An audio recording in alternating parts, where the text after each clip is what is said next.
इस ऐतिहासिक विश्लेषण में चलिए सीधे एक ऐसे अजेय सेनापति की अविश्वसनीय कहानी में उतरते हैं जिसे एक विशाल साम्राज्य की चाबियां तो सौंप दी गईं, लेकिन उसने राजपाट और महलों के बजाय एक बिल्कुल ही चौंकाने वाला रास्ता चुना। एक ऐसा इंसान जिसने दुनिया जीतने के बाद उसी दुनिया को पूरी तरह ठुकरा दिया। क्या होता है जब एक शानदार सैन्य प्रतिभा किसी बेहद धनी सभ्यता पर कब्जा कर ले और उसे वहां के सबसे भव्य महलों की पेशकश की जाए? ये एक ऐसा सवाल है जो उतबा इब्न गज़वान के जीवन के इर्द गिर्द घूमता है। उनके फैसले मानवीय महत्वाकांक्षा की आम समझ को पूरी तरह पलट कर रख देते हैं। आमतौर पर सत्ता के शिखर पर पहुंचकर इंसान और ज्यादा पाना चाहता है, लेकिन यहां कहानी बिल्कुल उल्टी है। और इसका चौंकाने वाला जवाब है एक साधारण सा तंबू।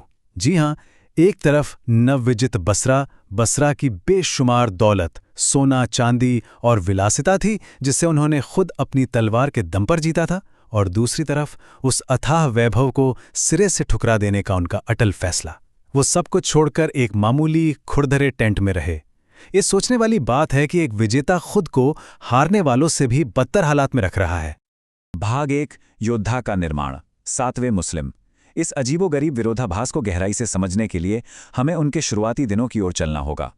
आखिर किस तरह की चरम कठिनाइयों ने एक ऐसे योद्धा को गढ़ा जो इतनी बड़ी सत्ता मिलने के बाद भी इतनी अविश्वसनीय विनम्रता दिखा सका?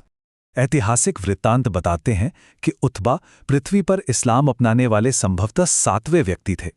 यहां अंक 7 महज एक संख्या नहीं है, ये उस दौर की गवाही देता है जब यह धर्म बिल्कुल नया था। चारों ओर भयंकर विरोध और दुश्मनी का माहौल था। ऐसे खतरनाक दौर में इस नए मार्ग को अपनाना और सबसे पहले खड़े होने वालों में से एक होना असीम साहस का काम था, जिसमें हर पल जान का भारी जोखिम रहता था।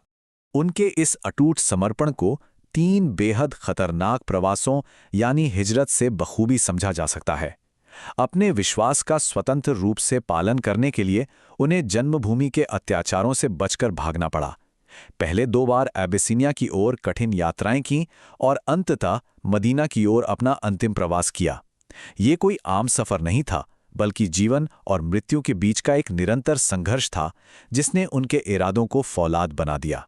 शुरुआती दिनों में मक्का में हालात इतने अमानवीय थे कि जीवित रहने के लिए उन्हें पेड़ों के कंटीले और जंगली पत्ते खाने पड़े। उनके खुद के शब्दों में कहें तो उन सख्त पत्तों को चबाने के कारण उनके मसूड़े पूरी तरह से फट गए थे और उनसे लगातार खून बहने लगा था। सालों के इन चरम कष्टों और भूखे पेट किए गए संघर्षों ने उनके भीतर एक ऐसा वैराग्य पैदा कर दिया कि वे उस अथाह धन दौलत के प्रति पूरी तरह उदासीन हो गए जो उन्हें भविष्य में एक महान विजेता के रूप में मिलने वाली थी। भाग 2, एक मूक सेनापति। उनके जीवन के अगले अध्याय में एक बिल्कुल अलग रूप सामने आता है। उनका शारीरिक व्यक्तित्व बेहद प्रभावशाली था, लंबे, मजबूत और आकर्षक। युद्ध के मैदान में एक खौफनाक उपस्थिति। लेकिन सबसे खास बात यह थी कि उनके काम हमेशा उनके शब्दों से अधिक बोलते थे। उतबा का सैन्य रिकॉर्ड बेहद शानदार था। बद्र और उहुद जैसी ऐतिहासिक लड़ाइयों में वे अग्रिम पंक्ति में रहे। उन्हें महान योद्धा अबू दुजाना के साथ जोड़ा गया था, जो खुद उनके कुलीन दर्जे को साबित करता है। खलीफा अबू बकर के नेतृत्व में उन्होंने धर्मात्यागियों के खिलाफ भी कठिन युद्ध लड़े। लेकिन दिलचस्प बात देखिए, इस सब के बावजूद उन्होंने एक भी हदीस या कोई लंबा प्रवचन पीछे नहीं छोड़ा। वे बस एक शुद्ध कर्मयोगी थे, एक मूक सिपाही जिसने इतिहास में अपनी बातें नहीं, केवल जीत दर्ज की। भाग 3, बसरा के गवर्नर, फारसी साम्राज्य पर विजय। अब ये ऐतिहासिक कथा अपने चरम पर पहुंचती है जहां उतबा को दुनिया के सबसे शक्तिशाली और प्राचीन साम्राज्यों में से एक फारसी साम्राज्य पर्शियन एम्पायर का सामना करने के लिए भेजा जाता है। एक ऐसा मिशन जो बिल्कुल असंभव लग रहा था। खलीफा उमर ने उन्हें महज 300 से 2000 सैनिकों की एक बहुत ही छोटी टुकड़ी के साथ रवाना किया। सामने एक विशाल सुसज्जित फारसी सेना खड़ी थी, लेकिन उन्होंने इस छोटे से दल के साथ असंभव को संभव कर दिखाया। फारसियों के प्रमुख गढ़ अल खुराबा पर सीधा हमला किया, अपनी अद्वितीय सामरिक बुद्धिमत्ता से जीत हासिल की और उसी विजित भूमि पर एक नए शहर की नींव रखी। यह रणनीतिक प्रतिभा का एक बेजोड़ नमूना था। और इस नए शहर का नाम पड़ा बसरा। ये शब्द बसेर से आया है, जिसका अर्थ है दृष्टि या दूर तक देखने की क्षमता। ये नाम इसकी रणनीतिक ऊंचाई वाली स्थिति के कारण दिया गया था, जहां से पूरे इराक पर नजर रखी जा सकती थी। खलीफा ने उन्हें इस अत्यंत महत्वपूर्ण भूमि का सर्वोच्च गवर्नर नियुक्त कर दिया और कम से कम 6 महीने तक वहां रहकर शासन करने का सख्त आदेश दिया। जरा उस माहौल पर गौर करते हैं। युद्ध खत्म होते ही लूट के माल और असीमित खजाने से सैनिकों ने अपने लिए भव्य घर और शानदार महल बनाने शुरू कर दिए। रातों रात एक आलीशान शहर बस रहा था। लेकिन इस विजयी सर्वोच्च सेनापति ने क्या किया? उन्होंने अपने लिए बस एक साधारण सा तंबू लगाया। चारों तरफ उभरते महलों के बीच एक नाजुक कपड़े के तंबू में रहने वाला अत्यंत शक्तिशाली शासक। इतिहास में ऐसा दृश्य शायद ही कहीं और मिले।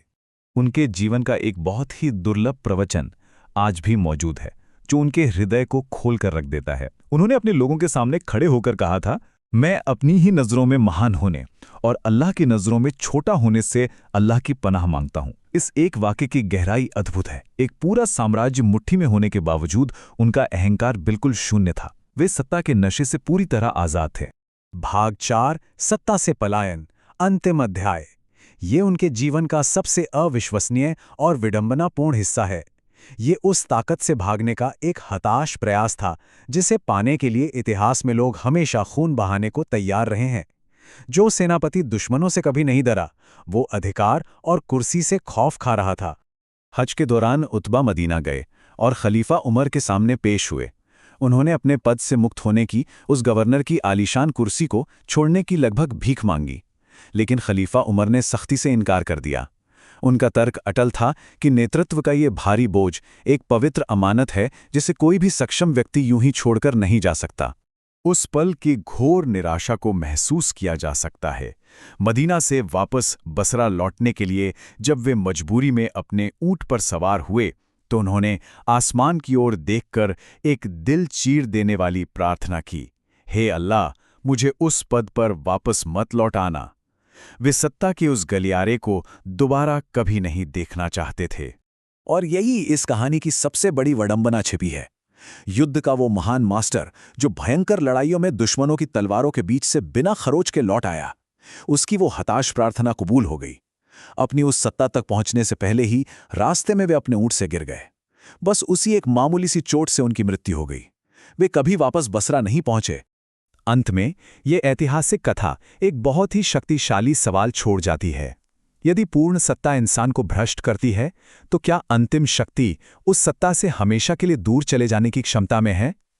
यह नेतृत्व और सच्ची ताकत के बारे में एक ऐसा गहरा विचार है जो लंबे समय तक जहन में रहेगा। इस विश्लेषण में इतना ही। यह कहानी साबित करती है कि सच्चा विजेता वह नहीं जो महल में रहता है, बल्कि वह है जो उसे ठुकराने का साहस रखता है।